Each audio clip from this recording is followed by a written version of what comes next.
Assalamualaikum warahmatullahi wabarakatuh. Kembali di vlog ATC ya, edisi lembur Kang Bro. Jadi saya mau sharing sedikit ya. Ini ada kasus motor Vario. Motor ini dulu pernah masuk di tempat saya, itu masalah di kiprok ya. Cuman kemarin waktu saya di Jawa itu kan sempat diganti karbunya gitu. Memang karburatornya itu baru. Jadi motor ini itu punya kasus berbet di awal. Jadi saat digas pertama itu kayak gitu ya kan. Digas pertama tapi nanti kalau dipaksa bisa. Cuma nanti ketika dapat tanjakan dia langsung ngempos, nggak ada tenaganya kayak gitu. Nah, terus kadang ketika mesin panas tuh RPM-nya naik sendiri jadi roda belakang itu sampai muter ya. Kayak gitu kurang lebihnya ya. Jadi motor ini tuh udah diganti pokoknya dari perkabelan, dari karburator, semuanya udah dicek ya kan. Karbunya ini baru juga, tapi bukan aku ya yang ganti, cuman aftermur. Nah ini dibawa ke tempat saya kan, keluarnya awalnya kan mati, motor ini mati. Jadi terus udah saya hidupkan, motornya udah hidup, cuman memang tarikannya itu ngempos. Nah, saya berinisiatif untuk bongkar bagian klep, minta izin dulu sama yang punya karena kemungkinan besar motor itu nggak bisa langsung jadi hari itu juga ya. Nah, terus saya ceklah di bagian klep, ya kan. Untuk klep 2 klep ini itu nggak ada yang bocor Kang Bro. Jadi klep in dan X itu nggak ada yang bocor. Ya maksudnya bocor parah enggak, karena motornya bisa hidup. Cuman yang bagian in itu terjadi rembes kan kayak gitu. Nah, setelah terjadi rembes di bagian klep in, saya berinisiatif bukalah di bagian klep. Ternyata memang untuk sudut klepnya itu sudah lumayan runcing di sini ya. Ini udah runcing. Nah, saya berpikir wah ini udah waktunya ganti klep kan kayak gitu. Karena udah runcing. Ternyata di bagian settingnya sini juga udah ambles, jadi lumayan ambles di sini ya, udah ambles. Nah, di sini saya coba scrub. Ternyata setelah di scrub, si klep ini juga masih nggak mau mapan gitu loh Kang Bro. Kenapa kok bisa kayak gini? Saya sempat berpikir sampai seharian saya garap ini, kok berpikir kenapa nggak bisa nyekrap, sampai ditinggal kerja yang lainnya lagi, mikir lagi. Ternyata setelah saya amati, ini penyakitnya itu bukan di bagian klepnya, bukan di bagian settingnya, tapi penyakitnya itu di bagian bos klepnya Kang Bro. Bos klep ini udah pernah diganti ya. Nah, jadi bos klep ini itu tidak lurus dengan settingan. Istilahnya itu waktu ganti itu nggak bisa lurus banget lah, nggak bisa gitu. Jadi dia agak miring ya. Jadi agak miring. Terus settingan itu kalau kita scrub kan, ini kan scrub kan ngikuti bos. Jadi ketika di scrub itu kelihatan kemakannya itu ke bagian sini lebih banyak, ke bagian sini sedikit, bagian sini lebih banyak, bagian sini.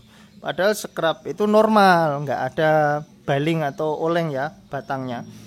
Nah, jadi otomatis di bagian sini juga makannya itu ketika di scrub itu nggak rata. Sini kemakan banyak, sini sedikit. Nah, disekir sampai double itu nggak bisa Kang Bro.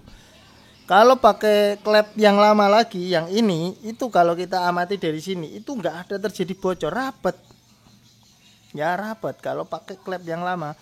Tapi ketika diganti dengan klep yang baru, langsung kelihatan sekali rongganya itu kelihatan menganga sekali. Ini malam ya, jadi nggak kelihatan.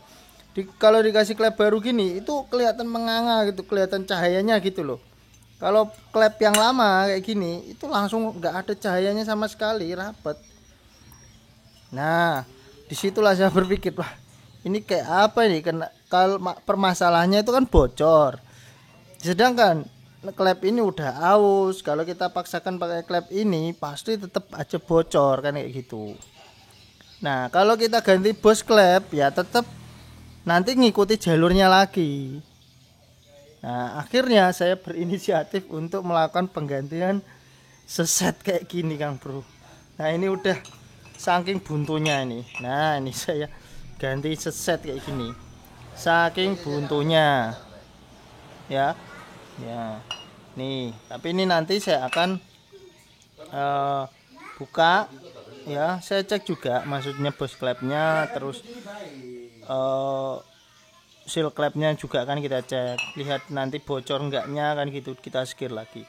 Nah kalau kita lihat ini itu kan masih bagus lah ya, si rapet di atas, klepnya masih lumayan tebel, yang in juga masih. Nah dan kenapa saya milih ganti, kok enggak dipaksa scrap atau ganti settingan, kan bisa mas. Kalau diganti settingan itu bisa lurus Kang Bro, bisa ngikuti bos klep yang miring itu bisa. Cuman, nah ini cuman saya kasih tahu info buat teman-teman. Settingan motor matic itu ya umumnya, enggak semuanya, umumnya setting klep motor matic itu dengan motor yang pakai gigi atau persneling sejenis Supra kayak gitu, itu beda Kang Bro. Settingannya ini ya, ini itu banyak sangat-sangat keras ya. Saya udah pernah nyoba beberapa kali nyekrap yang motor matic dengan motor bebek. Kalau motor bebek 2-3 kali putaran enak aja, sebentar krek-krek langsung kemana. Tapi yang kayak gini tuh keras sekali. Jadi kalau kita memaksakan, nah nanti malah efeknya nggak bagus lah ya, nggak bagus karena udah keras, udah miring ya kan. Nah mendingan kita ganti yang kayak gini. Saya inisiatif diganti aja lah. Terus saya kontak yang punya, ini nunggu lagi semingguan mungkin order yang copotan kayak gini. Karena kalau kita ganti yang aftermarket yang murah-murah itu settingannya itu empuk juga, dia nggak sekeras kayak orinya gitu.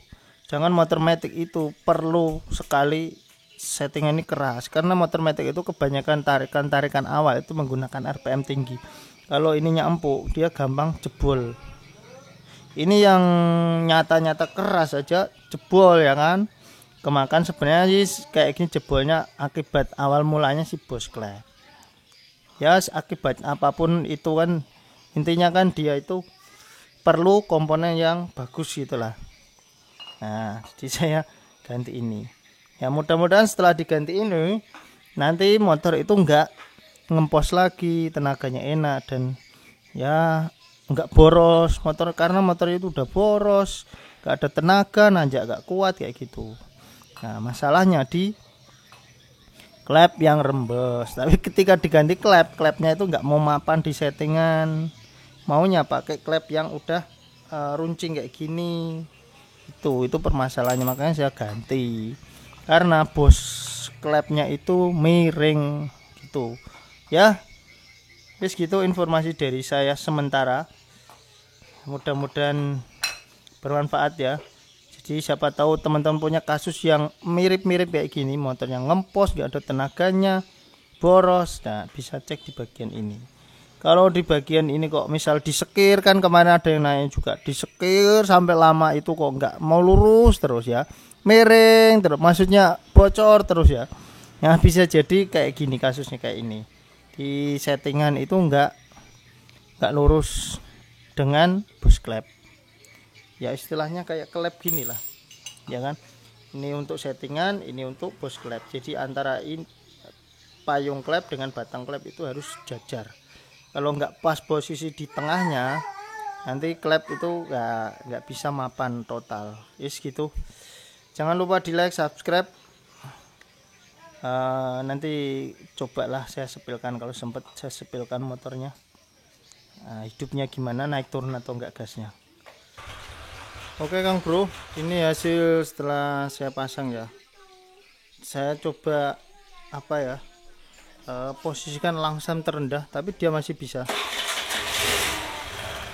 Kalau kemarin nggak mau langsam kayak gini, nah ini langsam rendah banget, dia nggak langsung, istilahnya gimana ya, nggak langsung ketarik gitu loh. Kalau kemarin kan ketika nggak usah terlalu rendah aja, dibiarkan langsam dia langsung rrrt, kayak gitu loh.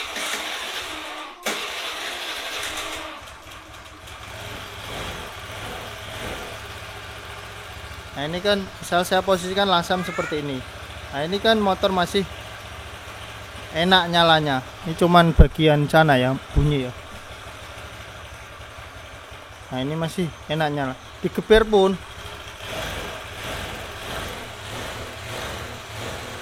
langsung wer gitu. Nah udah malam.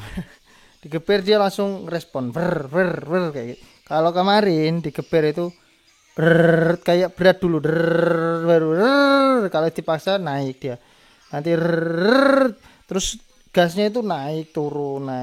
Kadang dibiarkan itu dia langsung posisi gas tinggi aja Kang Bro, tiba-tiba itu langsung mati gitu. Kayak dimatikan kontaknya gitu. Oke ya gitu.